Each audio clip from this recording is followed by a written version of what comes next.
बिस्मिल्लाहिर्रहमानिर्रहीम। अस्सलाम वालेकुम। कैसे हैं आप सब? उम्मीद करती हूँ बिल्कुल ठीक होंगे। अल्लाह ताला ऐसे ही हंसता मुस्कुराता हुआ आबाद रखे। आज मैं आपके साथ शामी कबाब की रेसिपी शेयर करूँगी। शामी कबाब तो आपने बनाए होंगे, लेकिन आज जो शामी कबाब बन रहे हैं उसमें हम किसी भी किस्म का कोई मीट यूज़ नहीं करेंगे। ना ही हमें इसमें चिकन चाहिए, ना ही हमें बीफ मटन वगैरह कुछ नहीं यूज़ करेंगे, लेकिन फिर भी ये शामी कबाब बनेंगे इतने टेस्टी और इतने लजीज कि आप जो है मीट के शामी कबाब बनाना भूल जाएंगे। तो इस रेसिपी को बिना स्किप के एंड तक ज़रूर देखिएगा।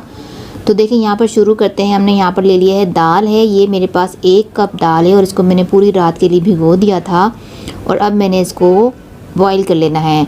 तो रात भर भिगो दें दाल को, चाहे तो फिर 2 घंटा पहले भिगो दें तो थोड़ी सॉफ्ट हो जाएगी। तो ये है कि गलने में टाइम जो है हमारा कम लगेगा। अब दाल को हमने एक पैन के अंदर डाल दिया, इसका पानी मैंने निकाल दिया था। अब इसके अंदर हमने पानी डालना है, 1 कप ही मैं इसके अंदर पानी ऐड करूँगी। ज़्यादा पानी इसके अंदर हम नहीं डालेंगे क्योंकि दाल हमारी काफ़ी सोख हो चुकी है, सॉफ्ट है। अब यहाँ पर कुछ खड़े मसाले डालेंगे। ये जो खड़े मसाले हम शामी कबाब में ऐड करते हैं वो डाल देंगे। तो इसकी क्वांटिटी मैं स्क्रीन पर आपको मेंशन कर दूँगी, आप नोट कर सकते हैं यहाँ से। तो अब यहाँ पर ये सारे मसाले मैंने इसके अंदर ऐड कर दिए हैं। अब इसके साथ हम डाल देंगे नमक। तो नमक मैं यहाँ पर डाल रही हूँ 2 टीस्पून, या फिर अपने टेस्ट के हिसाब से आप डाल सकते हैं। यहाँ मैंने 2 खाने वाले छोटे चम्मच मैंने ऐड किए हैं नमक के। और अब इसके अलावा यहाँ पर मैं डाल दूँगी 3 से 4 जवे डाल दूँगी लहसुन के। और इसके बाद इसके अंदर मैं डाल दूँगी थोड़ी सी हल्दी, डाल रही हूँ 1/2 टीस्पून मैंने यहाँ पर हल्दी का पाउडर ऐड कर देना है। और अब इसको हम फ्लेम पर रख देते हैं। तो यहाँ पर देखिए मैंने चूल्हे पर रख दिया है, चूल्हा मैंने ऑन कर दिया है। तो यहाँ पर मीडियम टू लो फ्लेम पर हम इसको पकाएंगे। एक दफ़ा इसको हम हिला लेते हैं।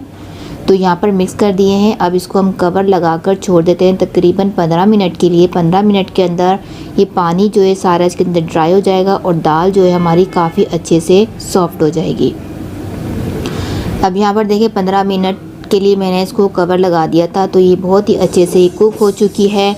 सारी दाल जो है हमारी काफ़ी अच्छे से सॉफ्ट थी और अब ये सॉफ्ट हो चुकी है। तो सारे मसाले भी इसके अंदर पक चुके हैं। अब इसके अंदर जो हमने खड़े मसाले ऐड करे थे ना, उसको हमने रिमूव कर देना है। जैसे कि दालचीनी थी और बे लीफ थे, यहाँ पर जो बड़ी इलायची थी उसको हमने निकाल देना है।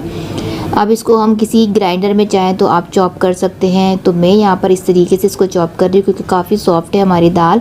इस तरीके से करेंगे ना घोटे की मदद से, तो ये भी इससे ही मैश हो जाएगी। तो आप कोई मैशर ले लें, आप उससे भी ऐसे कर सकते हैं।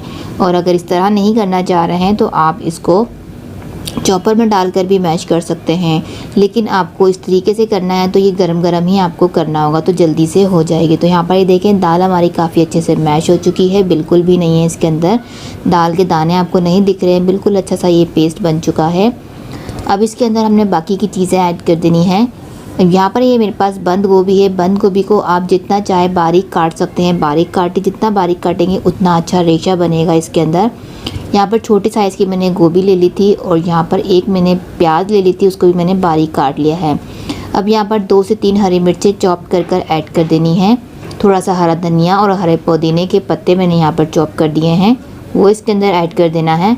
और इसके अलावा इसके अंदर हम डाल देंगे ये चाट मसाला है, काफ़ी अच्छा सा चटपटा सा फ्लेवर देगा इसके अंदर। तो यहाँ पर मैंने 1 छोटा चम्मच चाट मसाले का यूज़ किया है।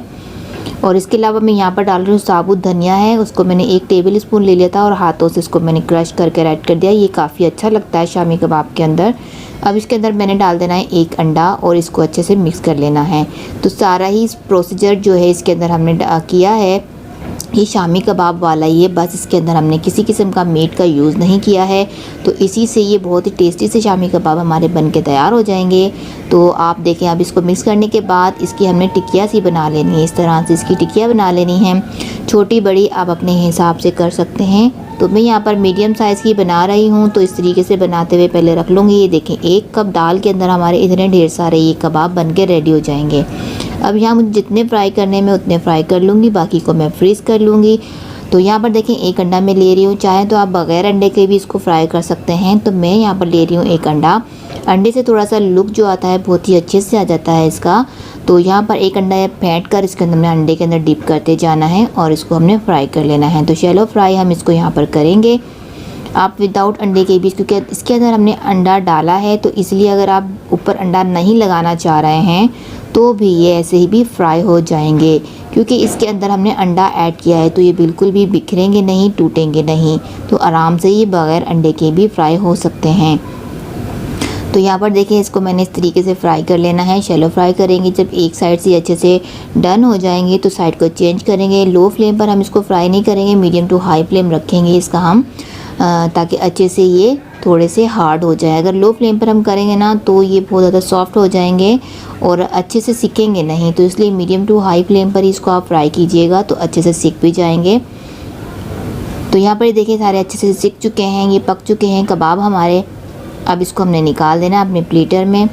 अब नेक्स्ट भी हम इसको इसी तरीके से, दूसरा बैच भी इसी तरीके से फ्राई कर लेते हैं इसी ऑयल के अंदर, और फिर उसको भी हम इसी तरीके से निकाल देंगे फ्राई कर कर। तो आप इन कबाब को आप अपने पुलाव के साथ भी बना के खा सकते हैं, बहुत ही टेस्टी लगेंगे। और आप इनको एज अ टी टाइम पर भी इसको आप रख सकते हैं मेहमानों के आगे भी। बच्चों को लंच बॉक्स में आप इसके रोल पराठे वगैरह बनाकर दे सकते हैं, ये बहुत ही टेस्टी लगेंगे। तो आप इसको एक बार ज़रूर बना के देखिएगा। ये रेसिपी आपको बहुत पसंद आएगी और बहुत ही अच्छा सा टेस्ट है इसका। तो उम्मीद करती हूँ आज की रेसिपी आपको बहुत अच्छी लगी होगी। तो लाइक शेयर किए बिना मत जाइएगा, और अगर चैनल पर पहली बार हैं तो सब्सक्राइब भी ज़रूर करते हुए जाइएगा। आप इसका अंदर से टेक्सचर देखिए, अगर गोभी जो हमारी रेशे वाली होगी ना ज़्यादा, तो इसके अंदर रेशा ज़्यादा आएगा। तो इसलिए कोशिश कीजिएगा कि गोभी को बारीक बारीक काटा जाए तो कबाब में रेशा ज़्यादा बनेगा। तो अपना ख्याल रखिएगा, मुझे अपनी दुआओं में याद रखा करें। अल्लाह हाफ़िज़।